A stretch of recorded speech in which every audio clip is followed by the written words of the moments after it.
My finger hesitated over the confirm button for what felt like an eternity before I finally pressed it. $67 for a Lyft seemed obscene, but the alternative was remaining outside the Crescent Moon Gallery while Hurricane Evangeline devoured New Orleans whole. Rain slashed sideways across Magazine Street, each drop hitting exposed skin like tiny needles. Somewhere in the French Quarter, I heard what sounded like an entire balcony tearing free from its moorings, the wrought iron screaming as it crashed to the cobblestones below. Late October in New Orleans was supposed to be magical. Ghost tours, voodoo shops doing brisk business, the air thick with the promise of All Saints' Day. Instead, the National Weather Service had upgraded Evangeline to Category 4 3 hours ago, using words like catastrophic and unprecedented in that maddeningly calm tone meteorologists adopt when discussing apocalypses. Through the gallery's rain-lashed windows, I watched Royal Street transform into a river, the water already creeping past the curbs, swallowing storm drains that couldn't handle the deluge. The sky had turned a sickly yellow-green that reminded me of old bruises and worse omens. My exhibition had closed 2 hours early. Only 11 people had bothered to show up for Bayou Requiem, my photographic documentation of the unexplained wildlife deaths plaguing Louisiana's wetlands for the past 18 months. 11 souls who'd glanced at images of torn waterfowl and mutilated alligators before fleeing to their hurricane parties and boarded-up homes. I'd spent a year and a half tracking those deaths through mosquito-infested swamps, and the scientific community had dismissed my work as speculation masquerading as journalism. The gallery owner had been even less kind. The Lyft app refreshed with a notification that made my stomach drop. Due to extreme weather conditions and high demand, you've been matched with another passenger traveling in a similar direction. Reduced fare applied. Perfect. Shared rides during the end of the world. I clutched my weather-sealed camera bag tighter and watched the little car icon creep through streets the app was highlighting in angry red. Flooded, impassable, avoid at all costs. My phone vibrated with a cascade of emergency alerts.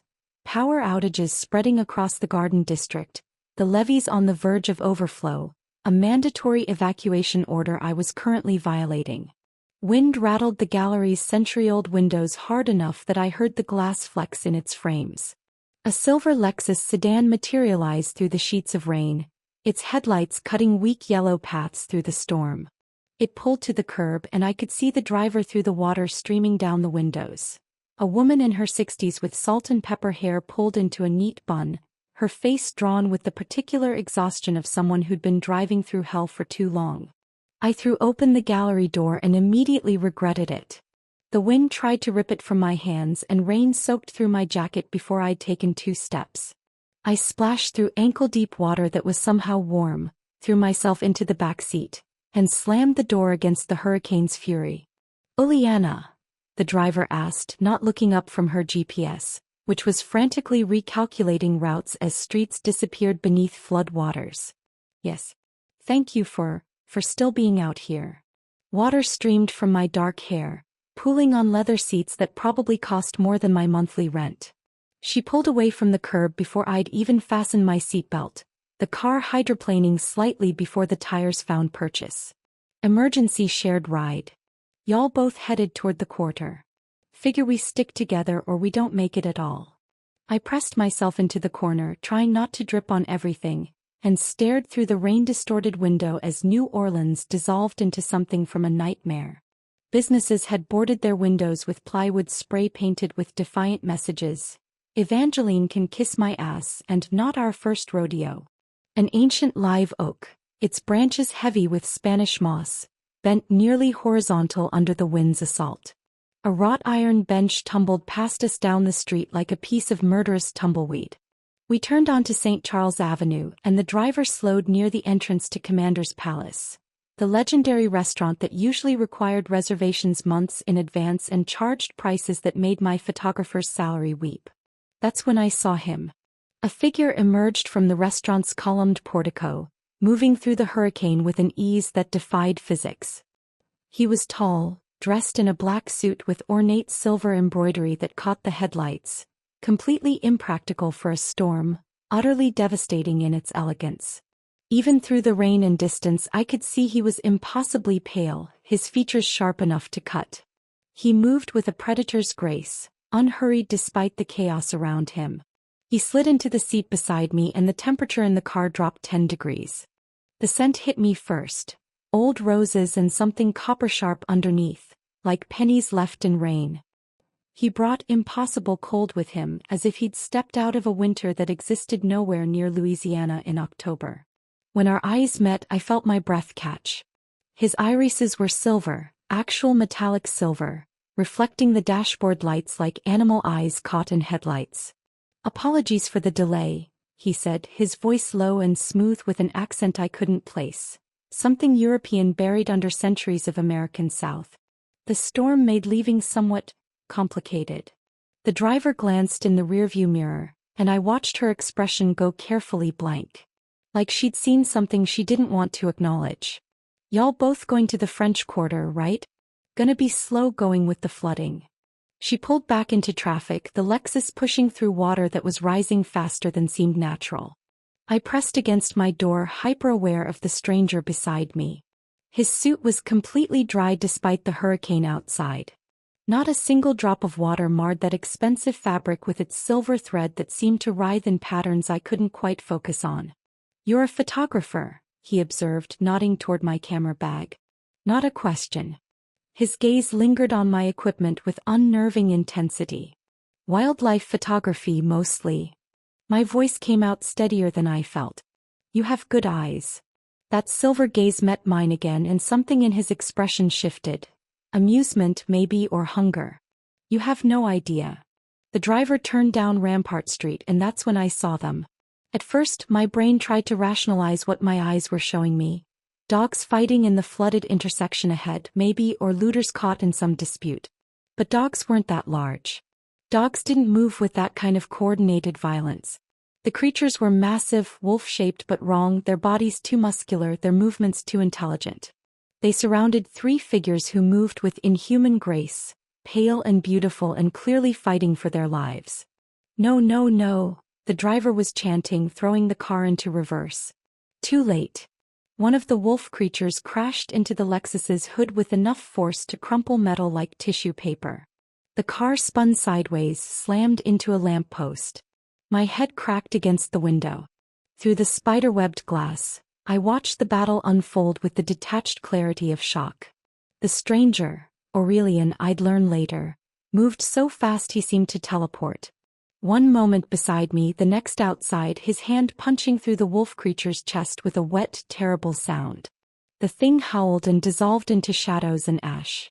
My photographer's instincts overrode my terror. I grabbed my camera with shaking hands, raced it, started shooting. A pale woman with fangs ripping into a wolf's throat. A massive creature, bigger than the others, scarred and savage, tearing through one of the pale figures. Aurelian moving like death itself, beautiful and horrifying. "Ulyana, get down." The driver was screaming, but I couldn't stop documenting what my rational mind said was impossible. A wolf creature lunged through my shattered window. I smelled wet fur and decay, saw yellow eyes filled with murderous intelligence. Its jaws opened impossibly wide. Then Aurelian was there, dragging the beast back through the window with one hand. I heard bones snap, heard the creature's death scream cut short as Aurelian's teeth, fangs, actual fangs, found its throat. Hot blood sprayed across my face, shockingly warm against the storm's cold. The battle ended as suddenly as it started. 3 wolves lay dead or dying in the flooded street. The pale figures, vampires, my mind supplied with hysterical certainty, stood in a protective circle around our destroyed car. Bodies floated past in the floodwater, human casualties of a war I hadn't known existed. Aurelian returned to my window, his mouth still stained with blood, his silver eyes finding mine through the rain. "Ulyana Golovina," he said, and I realized I'd never told him my name. "I am Aurelian Corvath, Vampire Lord of New Orleans. You've photographed evidence of our world. That makes you either my ally or my liability." He reached through the window, offering his hand. His fingers were elegant, lethal, and completely steady. "You have a choice. Come with me willingly, or I erase this night from your memory and you wake tomorrow believing you survived a car accident during a hurricane. Choose quickly. My camera hung around my neck, full of impossible images. My hands were shaking. And then I saw it, caught in the collar of the nearest dead wolf, gleaming against matted fur. A silver locket. Heart-shaped. Engraved with delicate Cyrillic letters that spelled out a name I'd spent 5 years trying to forget. My sister, I whispered. That locket belonged to my sister. She disappeared 5 years ago. I looked up at Aurelian, at this beautiful monster offering me choices that weren't really choices at all. I'm coming with you. And you're going to tell me everything. His smile was terrible and knowing. As you wish. I woke to silence so complete it felt like suffocation. No hurricane winds. No rain hammering against windows.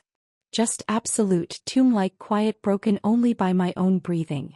The room around me was impossibly elegant. All dark wood and silk wallpaper the color of aged wine, lit by gas lamps that cast flickering shadows across oil paintings in gilded frames. A 4-poster bed held me like an offering, its canopy embroidered with symbols that looked older than the country itself. Through tall windows I could see the storm still raging outside, but no sound penetrated these walls. You're awake. The voice came from a chair I hadn't noticed, positioned in the corner like a throne. A woman sat there, beautiful in the way poisonous things are beautiful. Dark skin, sharp cheekbones, eyes like black diamonds. She wore a dress that would have been fashionable in 1865. I'm Celeste Dumont. Aurelian's second. I've been watching you sleep for 3 hours, deciding whether you're worth the trouble you'll inevitably cause. I sat up too quickly and the room spun. My camera bag sat on a nearby table and relief flooded through me. Where am I? Aurelian's home. The Garden District, though you won't find it on any map. She stood with liquid grace, moving to pour something amber into a crystal glass. Brandy. You're in shock whether you realize it or not. Drink. I accepted the glass with shaking hands, took a sip that burned all the way down. The locket. My sister's locket. I need to know. All things in time, child. Another voice, this one gentle and deeply sad. A man appeared in the doorway, pale, scholarly, wearing wire-rimmed glasses that seemed anachronistic on a vampire. I'm Bishop Trace, the Coven's historian. Aurelian wishes to speak with you, but first, you should understand what you've entered. They led me through corridors lined with art I recognized from textbooks. Original Monets, sculptures that belonged in museums, tapestries woven when New Orleans was still French territory. We descended a curved staircase into a library that stole my breath. Books climbed 3 stories toward a domed ceiling painted with constellations that seemed to move. The hurricane's fury was visible through stained glass windows, but again no sound penetrated.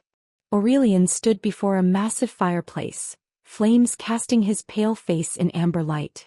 He'd changed into simpler clothes, black shirt and trousers, but still radiated that otherworldly elegance. When he turned, those silver eyes found mine with unnerving precision.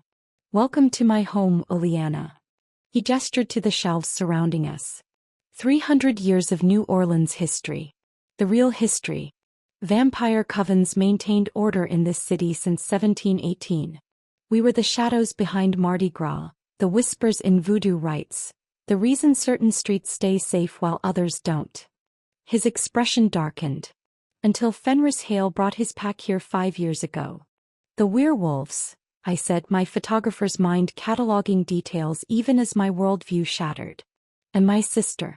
I found references to her. Show me. Bishop moved to a specific shelf, pulled down a leather journal. His hands trembled slightly as he opened it. There, in precise handwriting, November 3, 2020. Human witness to feeding incident, warehouse district. Female mid-20s photographing abandoned buildings. Liability eliminated per protocol. The words blurred. You killed her. No. Aurelian's voice was sharp. My coven encountered her, yes. She saw something she shouldn't have, one of ours feeding. But I gave specific orders. Erase her memory, let her go. He walked away from that warehouse alive, Ulyana.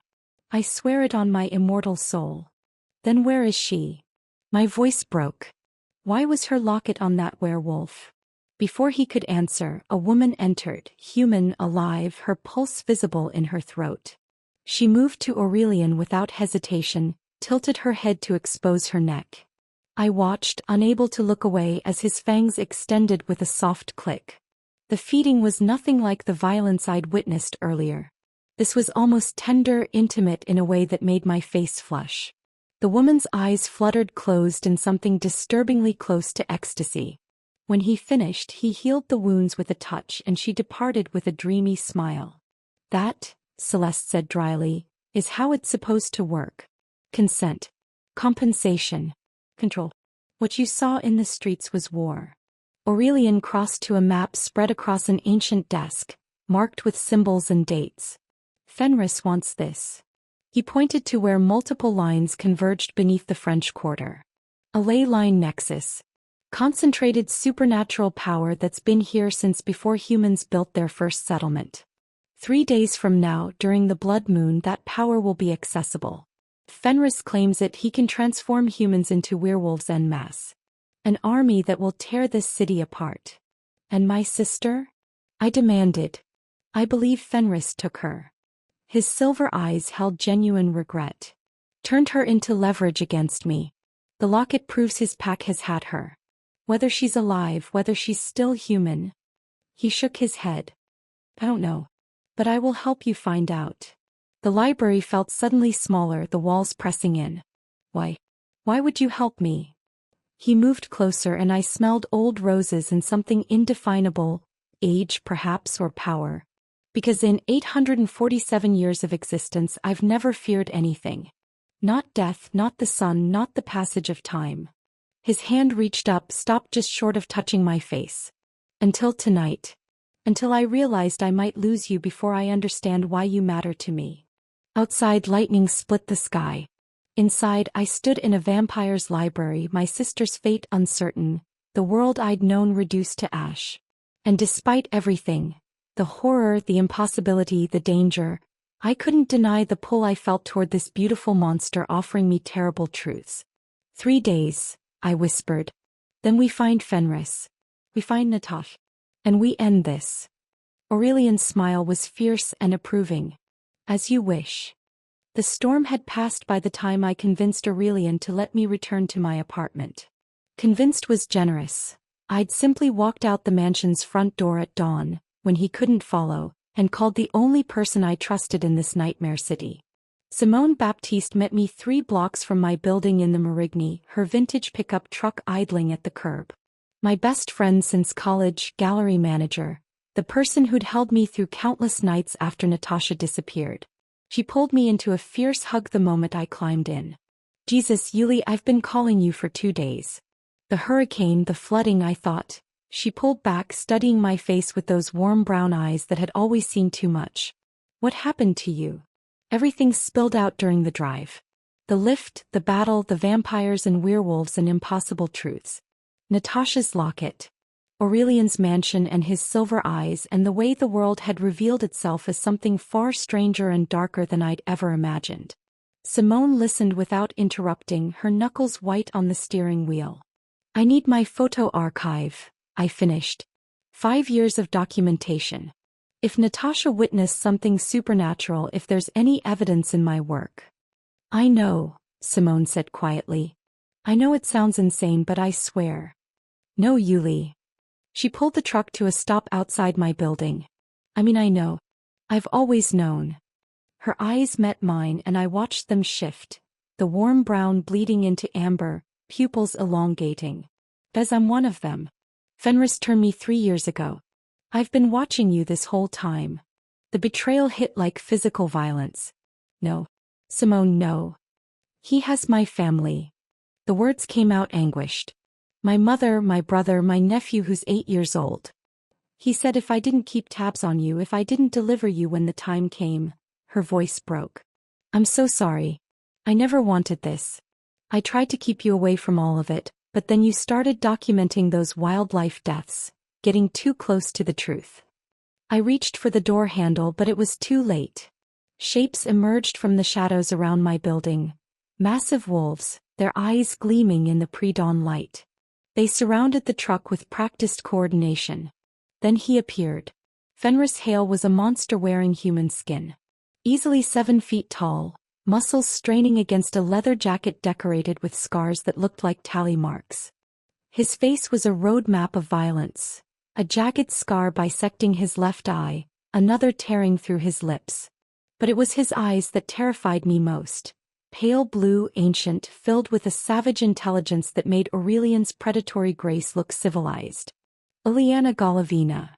His voice was gravel and violence. The little photographer who doesn't know when to stop looking. He tapped on the truck window with claws that had replaced his fingernails. Come out. We need to talk about your sister. Simone's hand caught my arm. Please. Just listen to him. He can help Natasha. Fenris pulled out a phone, held it up to the window. The video that played made my heart stop. Natasha. Unmistakably Natasha, but changed. Pale as death, fangs visible when she screamed, eyes wild with madness as she threw herself against cage bars. The timestamp read 3 days ago. Your sister isn't dead, Fenris said. She's one of them now. Aurelian's people turned her 5 years ago, drove her mad with the transformation. I found her, took her in, kept her safe. But she's deteriorating. The only cure is the ley line power. His scarred face pressed against the glass. Help me claim the nexus. I'll cure your sister and you can live as my pet human. Practed. Safe. Better than being Corvath's blood bag. You're lying. But my voice shook. Am I? Ask your vampire lord about the night of November 3rd, 2020. Ask him what really happened in that warehouse. Fenris's smile was terrible. 3 days until the blood moon, photographer. Choose carefully. I chose by throwing the truck into drive and slamming the accelerator. We crashed through 2 werewolves before they could react, metal screaming as claws tore at the panels. Simone was screaming something, but I couldn't hear over the blood pounding in my ears. The world exploded in glass and violence. Aurelian came through the passenger window like an avenging angel, Celeste and Bishop crashing through the rear. The fight was savage, brief, and utterly one-sided. Vampire speed against werewolf strength in the narrow confines of a city street. Simone shifted, bones cracking, fur sprouting, and I thought she was attacking me. Instead, she threw herself between me and a werewolf's claws, taking the strike meant for my throat. The impact threw her against the truck, and when she looked up at me, her eyes were human again, full of tears and regret. I'm sorry, she whispered. Tell my mom, tell her I tried. She died before I could respond. Aurelian pulled me from the wreckage as Fenris's pack retreated into the dawn.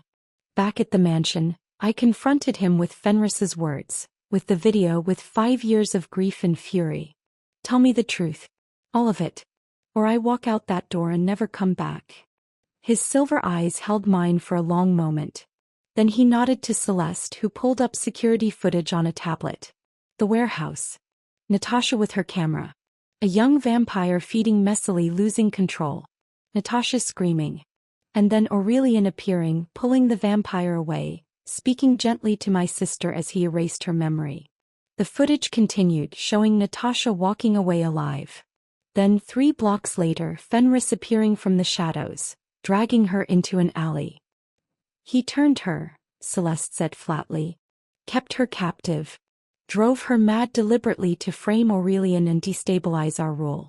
Classic werewolf strategy. Aurelian's voice was rough with genuine remorse. She saw something that traumatized her because my coven member was careless. That's on me. But I didn't turn her, Ulyana. I've never turned anyone against their will. It's the one line I won't cross. I sank into a chair, Simone's blood still on my hands, the world spinning. 3 days, I whispered. We have 3 days to save Natasha and stop Fenris from transforming this entire city into his personal army. Yes, Aurelian said simply. Outside, the sun climbed higher, trapping us together in his immortal domain. Inside, I chose to trust the monster I was falling for over the one who'd stolen my sister's humanity. Sometimes that's all the choice you get. 24 hours until the blood moon, and Aurelian's war council filled the library with tension thick enough to choke on. Celeste laid out maps of Lafayette Cemetery on the massive oak table, marking positions with pieces that looked like they'd been used to plan battles for centuries. Bishop consulted leather-bound journals, cross-referencing historical accounts of ley line activations. Other coven members I hadn't met, a woman who'd been turned during Prohibition, a man who still spoke with a French colonial accent, debated strategy in voices both elegant and deadly.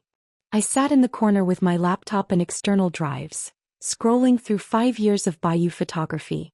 At first I'd been looking for evidence of Natasha, any clue I'd missed. Instead I found something else entirely. "Oh my God," I whispered.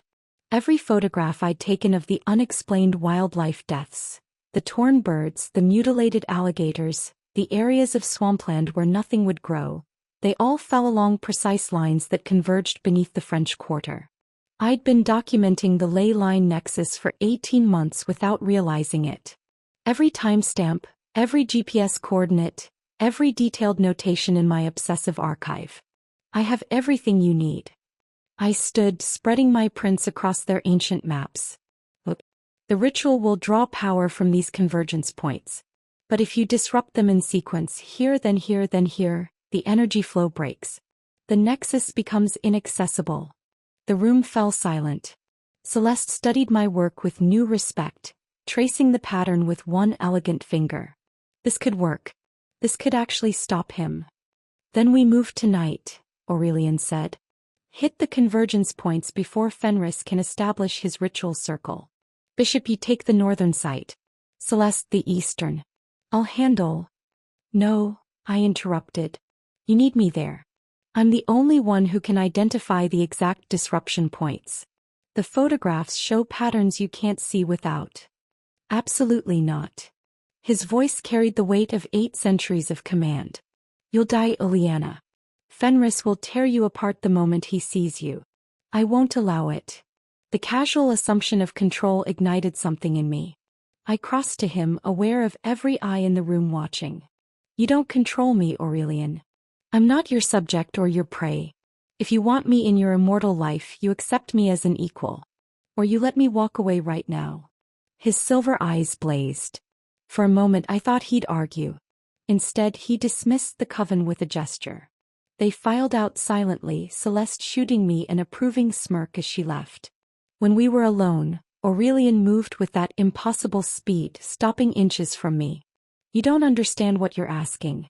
If something happens to you, then something happens." I reached up, touching his too cold face. "But you don't get to lock me away for my own protection. That's not love. That's possession." Something broke in his expression. His hand caught mine, pressed it harder against his cheek.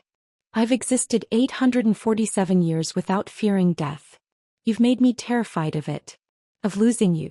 Of existing another 8 centuries in a world where you don't." I kissed him then, and he responded with a hunger that was both human and utterly not. We made it to his chambers somehow, shedding clothes and centuries of loneliness. His skin was marble cold, his touch reverent and desperate. When his fangs grazed my throat, I didn't flinch.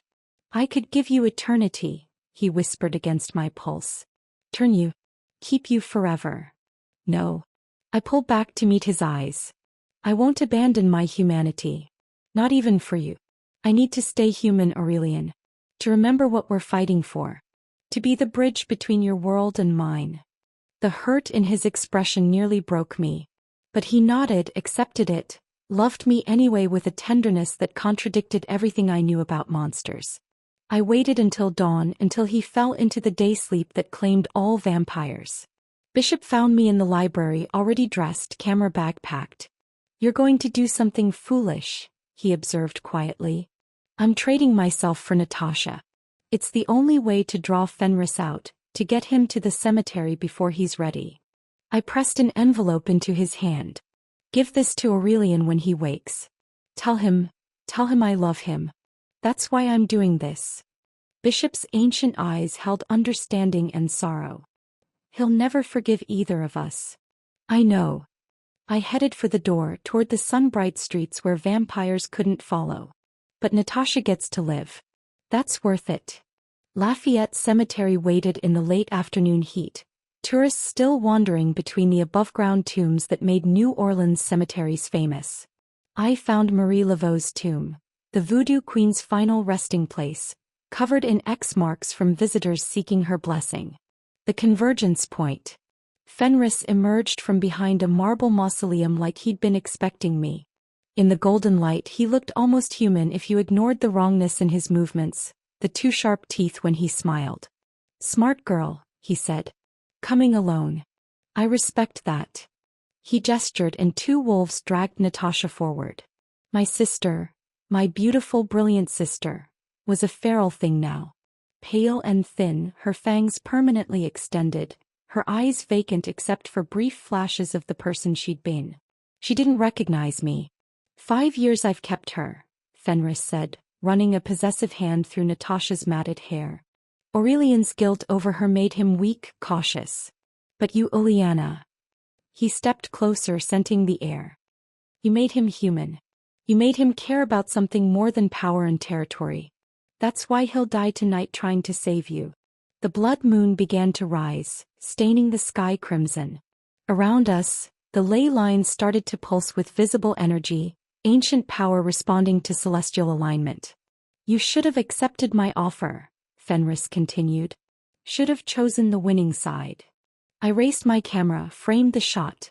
Fenris, Natasha, the glowing ley lines, the rising blood moon. I did choose, I said and pressed the shutter. I chose truth. Let's see what that's worth. Midnight arrived with the blood moon hanging bloated and crimson above Lafayette Cemetery, transforming the white marble tombs into monuments of meat and bone. Fenris chained us to Marie Laveau's tomb with silver that burned Natasha's vampire skin and merely bruised my human wrists. My sister thrashed and snarled, but in brief moments, I caught flashes of recognition in her eyes, horror at what she'd become. The ley lines erupted from the earth like geysers of liquid light, ancient power responding to celestial alignment. The energy converged on Fenris as he stood at the nexus point, arms raised, beginning the ritual in a language that predated human civilization. His body began to change, not the usual wolf transformation but something else. Something godlike and terrible. His muscles swelled with unnatural power, his eyes blazing with stolen magic. Then Aurelian arrived like vengeance incarnate, crashing through the cemetery gates with his coven. The battle that followed was apocalyptic, vampires moving with impossible speed against werewolves drunk on ley line power. Celeste tore through 3 wolves before they could react. Bishop fought with the desperate fury of a man trying to atone for centuries of sins. I worked my wrists against the silver chains, ignoring the pain, my photographer's mind calculating angles and distances. The ley lines pulsed in a specific pattern. I documented it for months without understanding. If I could reach the graves in sequence, disturb the convergence points in the exact order they activated. The chain snapped. I didn't question how, just ran for the nearest convergence point, a tomb marked with voodoo symbols. I kicked at the offerings left there, disrupting the careful arrangement. The ley line flickered, its flow stuttering. No. Fenris's roar shook the cemetery. His transformation was half complete, caught between wolf and something far worse. I ran to the next point, then the next. And then Natasha was beside me, moving with vampire speed I couldn't match, her mind clear for the first time in 5 years. "Sister," she whispered, her voice raw. "I'm sorry. I'm so sorry." She tore into the next convergence point with her bare hands. Fenris came for us then, abandoning the ritual, consumed by rage. His claws caught my shoulder, throwing me against a marble angel that cracked under the impact. I tasted blood, felt ribs break. He raised a silver blade, werewolf forged, capable of killing anything. Aurelian hit him like a freight train, but he was too late. The blade descended. It struck Aurelian's chest instead of mine, driven deep by Fenris's godlike strength. Silver, the one metal that could truly kill vampires. I watched the light leave those mercury eyes, watched 8 centuries of existence drain away. "No." I crawled to him, pressed my hands against the wound. "No, you don't get to die for me, you bastard. You don't." The blade had pierced his heart, He had seconds, maybe less. And I made a choice. I grabbed the blade, tore it free, ignoring Fenris's laughter. I sliced my palm open and pressed bleeding flesh directly against Aurelian's lips. "Drink," I commanded. "My blood. My choice. Drink and live." His eyes opened, silver blazing with shock. He'd never tasted my blood, had never claimed me that way. But he drank now, desperately, and something extraordinary happened. The wound didn't just heal, it blazed with light. Our blood, human and vampire, created something unprecedented. A bond that connected us without transformation, mortal and immortal linked in a way that defied every rule of their world. Powered by our connection, Aurelian rose. When he moved, he carried my humanity with him, my courage, my reckless love, my mortal fire. He destroyed Fenris with a brutality that was both monstrous and achingly human, tearing apart the werewolf who'd stolen 5 years from my sister, who'd threatened to transform New Orleans into his personal hunting ground. When it ended, dawn was breaking. Natasha knelt in the ruins of the ritual site, lucid but trembling. "I can't," she whispered when I tried to hold her. "I can't be this thing, Yuli. Not yet. Maybe not ever." She looked to Aurelian. "Torpor. Vampire sleep. Can you?" 50 years, he said gently. "Maybe a century. Time heals even supernatural trauma. When you wake, we'll be here." I held my sister one last time, memorizing her face. "Find me," I said through tears. "In 50 years. Maybe I'll be old and gray, but I'll be waiting." "Maybe I'll be sane again," she replied, and let Bishop lead her to the mansion's crypts where she'd sleep away decades. 3 months later, I stood at a bookstore signing in the French Quarter, my graphic novel Blood Moon Rising displayed in the window. The supernatural world had accepted my documentation as fiction, protection through exposure. Humans bought it as fantasy. Those who knew the truth recognized it as testimony. I operated as Aurelian's daylight consort now, managing coven business while he slept, bridging the worlds of human and vampire. We'd established new rules. Consensual feeding only, sanctuary for werewolves who rejected Fenris's legacy, peace treaties signed in blood and witnessed by both species. That evening I found him on the mansion's balcony, watching the sun set over New Orleans. I raised my camera, framed him against the dying light, immortal and beautiful and mine for whatever mortal lifetime I had left. "You've given me something I thought impossible after 847 years, he said without turning. "Hope for redemption." I lowered the camera, moved into his arms. "You've given me something I lost when Natasha disappeared. The courage to love fearlessly, even when it defies every logical instinct." We watched the sun sink below the Mississippi, mortal and immortal, choosing each other against all reason. My life would be brief by his standards. Decades instead of centuries. But we'd make every sunset count, every photograph a testament to the impossible love between a woman who documented truth and the vampire who'd learned to believe in redemption. The blood moon would rise again. Threats would emerge. But tonight we had this moment, this choice, this terribly beautiful forever that would end far too soon and last exactly long enough.